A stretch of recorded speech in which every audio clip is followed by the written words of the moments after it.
Okay, today you're going to be focusing on, actually we all are going to be focusing on continuing with equivalent ratios. So you can write the purpose again under it. Understand equivalent ratios with tape diagrams and justify answers. Are we on lesson 4? We are on lesson 4. What about the rest of lesson 3? The rest of lesson 3? Yeah. That part we can finish it. If you want to get extra credit, you can do that. So like if you're missing homework, you can finish the rest of lesson 3 and I can give you credit for the homework you missed.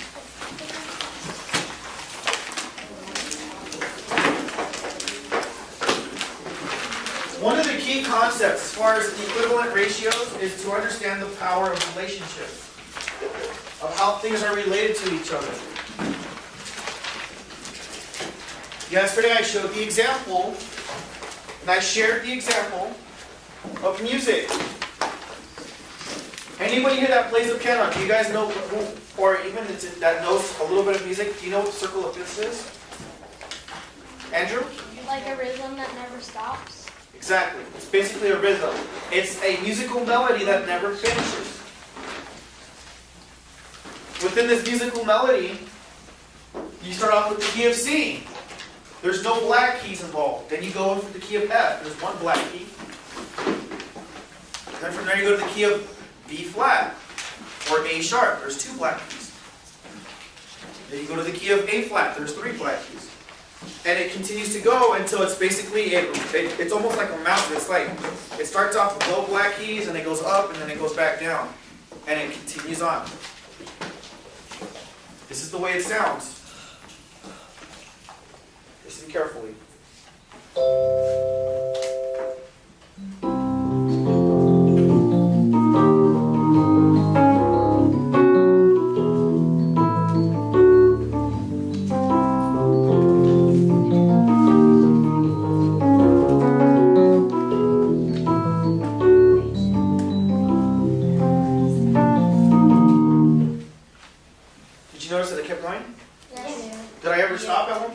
I did because I stopped. Yes, Max. I noticed that the whole time there was this there was one rhythm of 3 notes. I noticed there was one 3 notes. Right. That was using the bass line. I was using C, G, C, and then F, C, F. But it pretty much goes back down to, in music, there's patterns. And if you can get used to those patterns, that's how you learn these songs. Like remember when Glee did Happy? Did you guys there for that performance, those that were in Glee? All it is was 3 chords. And it repeats itself for the chorus. It's because I'm happy. Oh wait, I gotta change that. Because I'm happy. And then clap along if you feel like happiness is the truth. Right? Just 3 chords, and that's all it is. It's like, and then after that, every verse, the verse only has 1 chord. Play the song. And it just keeps going over and over and over again. As a musician, when I listen to music, I don't listen to like the lyrics. I don't listen to like the melody even. I listen for the patterns. What's the beat like? 1, 2, 3, 4, 1, 2, 3, 4, 1, 2, 3, 4. And that's the consistent beat the whole time of the song. What's the chord progression? For the bass line for Happy. Oh, it's okay. C sharp. C. C again. F. C sharp. C. C again. F.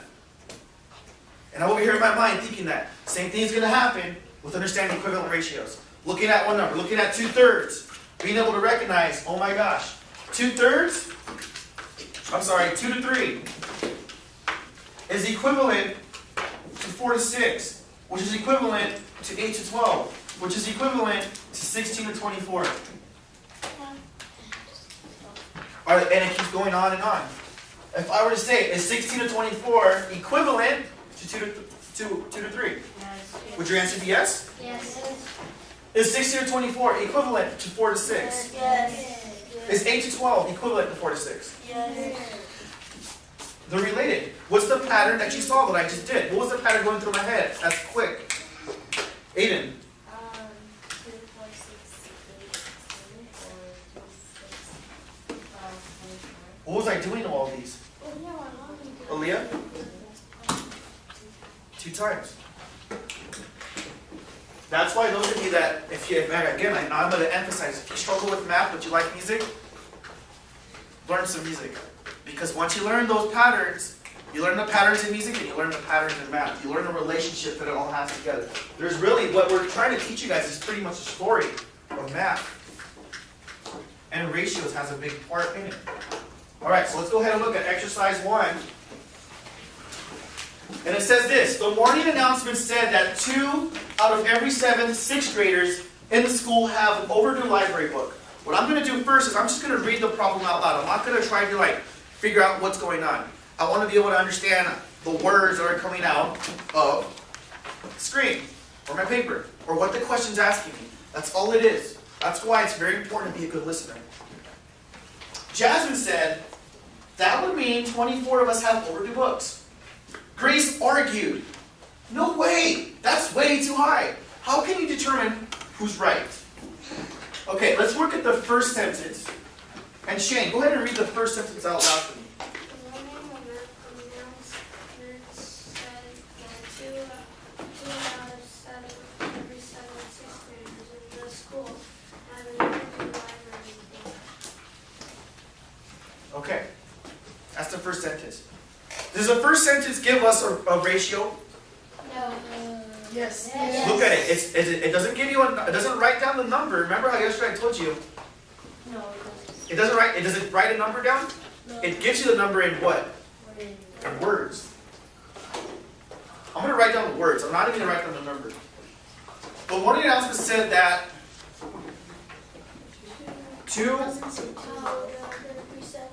said that 2 out of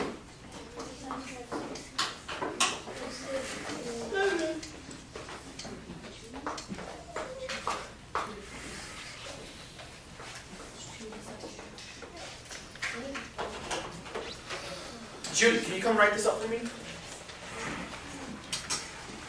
If I wanted to translate this now into terms that I could understand and recognize, how would I do that?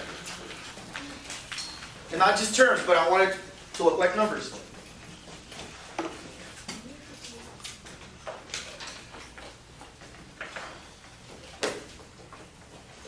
Okay, thank you. So, can you write it in a different way?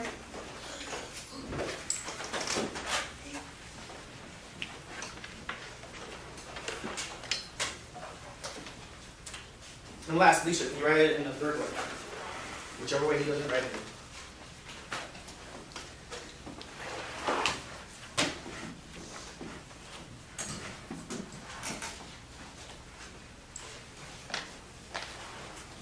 What I'm going to do here is that now I recognize 2 out of every 7 is the same thing as 2,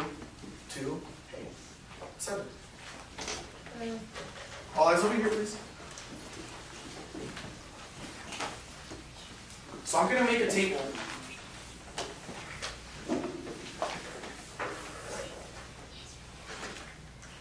What does a 2 represent if I read the word problem?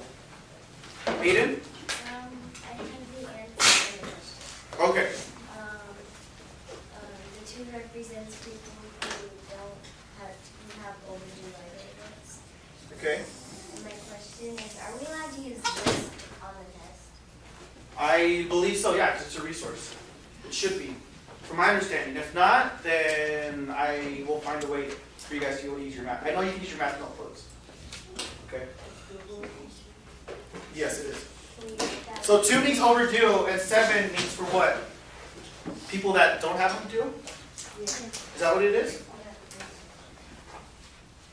I'm just going to put non-overdue.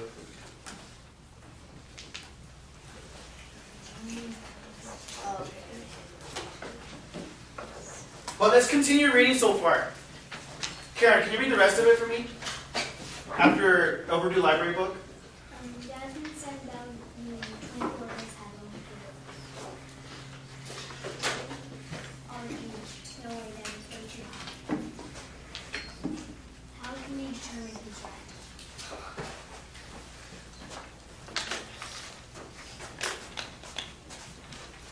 So that means that how many would have overdue books?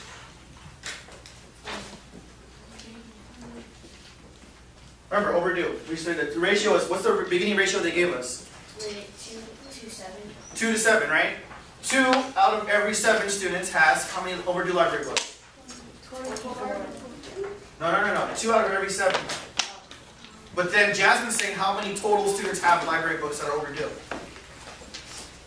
How many total students are there? No, total students that have overdue libraries, not total students in the whole school. How many students have overdue library books in its entirety? 24. Remember, I'm putting it in the overdue line. Because this is for 2, this is for 24. Now I have to figure out this. What's the pattern to get from 2 to 24? Oh. Karen? If you did 12 times 2, you're 24. Should I try it with this one? Because this is going to tell me how many do not have overdue library books. They're adding up the total amount of kids. This is Hold on a second. Hold on. This is not hard, it's struggling. Juliana, Take 4. well, let's find out. 12 times 7. What's 2 times 7? 14. What's 7 times 1? 7. Plus 1? 8. Is 24 to 84 equivalent to like 2 to 7? So are they similar? Yes. So there's 100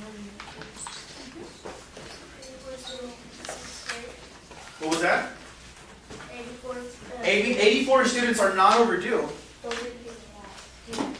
Right. If you wanted to find, if they were to ask you what's the total amount of students, Angel? Yes. I found another way, like, since it says 2 out of every 7 Okay.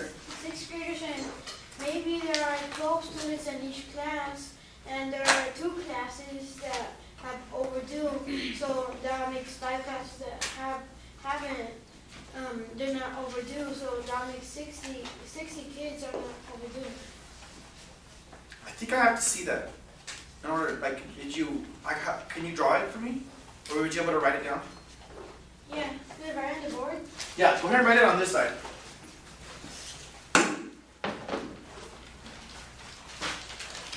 I was seeing that if there are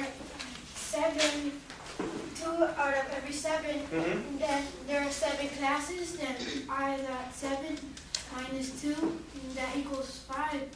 Then 5 classes. Wait, where does it say 7 classes though?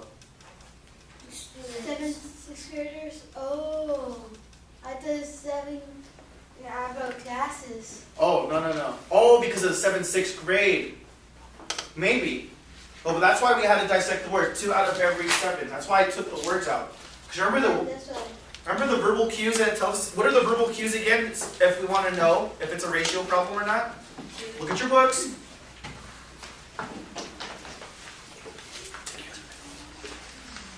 Look at your books, talk to your neighbor, ask them what it is, remind them. Little verbal cues.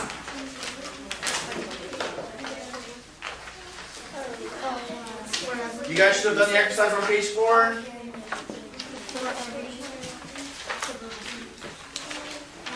Verbal cues. The struggle is real.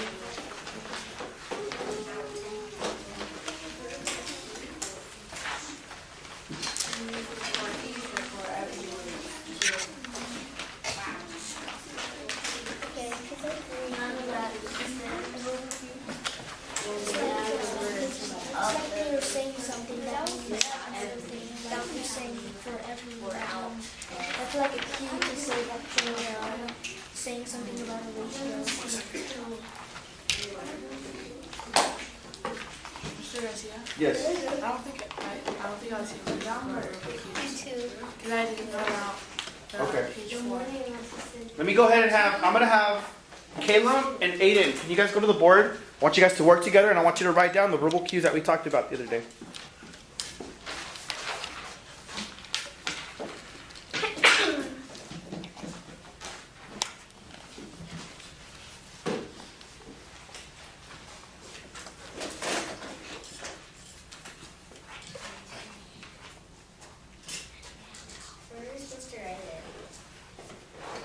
Runner, what journey are you on?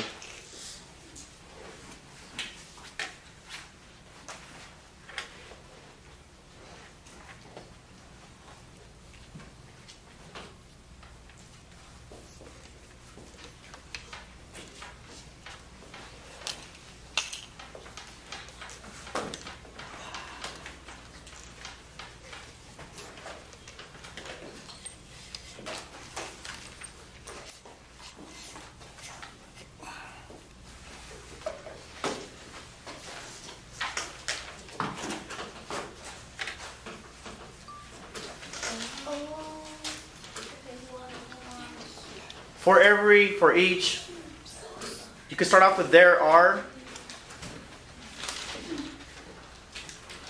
And the word to, T-O, is to.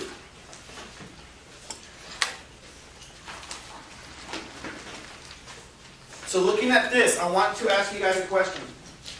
First off, the unknown was how many people had non-overdue books. At the same time, she thought that's way too high.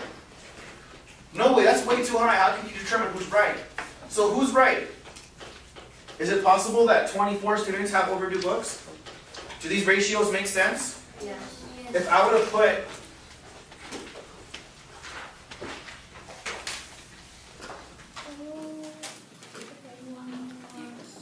for each, you can start off with there are.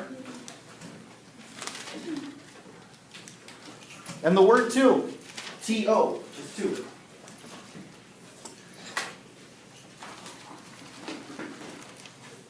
So looking at this, I want to ask you guys a question. First off, the unknown was how many people had non-overdue books. At the same time, she thought that's way too high. No way, that's way too high. How can you determine who's right? So who's right? Is it possible that 24 students have overdue books? Do these ratios make sense? Yes. If I would have put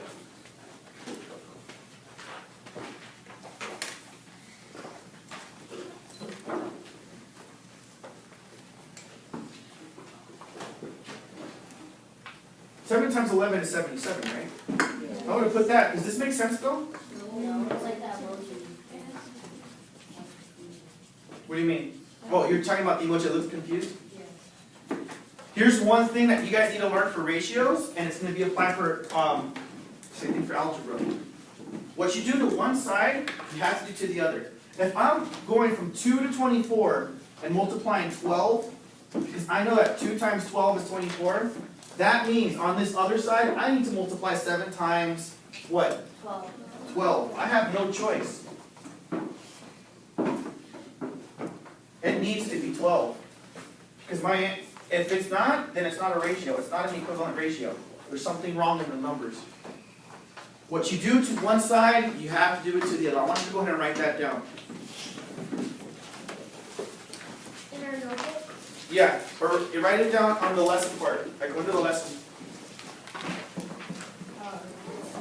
On the top part. What you do to one side of the ratio, you have to do to the other side.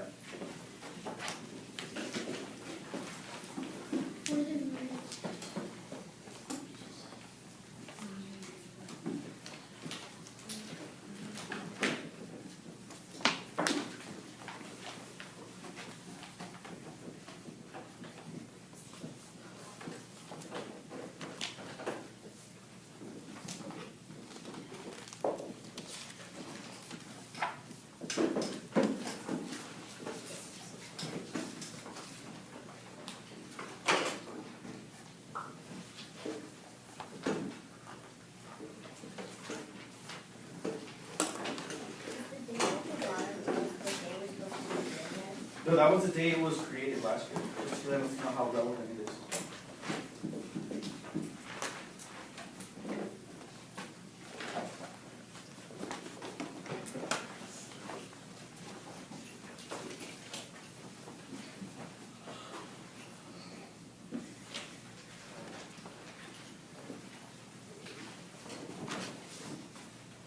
All right, let's move on to the next one. And I will let you guys know, this lesson and this concept might be a little slow. But enjoy it while it lasts, because starting, like after we start getting more into unit rates, and once you get to the division of fractions, math starts to build up and it gets a lot more complex and complicated. So if you're like, oh my gosh, this is going to be such a boring year of math, this is not just the start of it. This is almost like just the building blocks and the foundations of it, okay? I promise you that 6th grade math will get a lot more challenging. I'm not going to say harder, because you guys are going to grow with it, okay? It's like you have to continue to think of that perseverance you have when you're playing that video game. Dang it, I can't get past level 1. I can't get past it. But then once you get past it, you make it to level 2. Are you able to go back to level 1 and beat it with no piece of cake? Yes. Yeah. Why?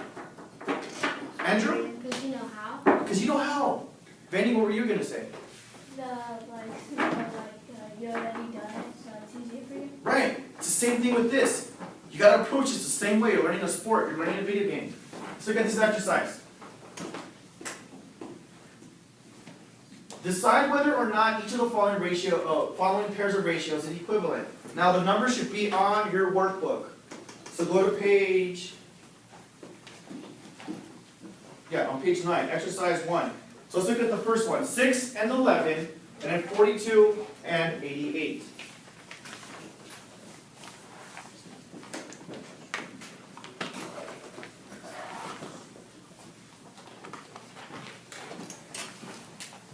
I want you to figure out, what does it take to get from 6 to 42, and then 11 to 88? And remember, they have to be the same number, because what you do on one side has to be done to the other side. Exactly. Good job, ladies and gentlemen. So go ahead. I want you guys to talk to your partners that are sitting right next to you. All right? And I want you to work together. So I want you two to work together, and I want you three to work together, okay? You two.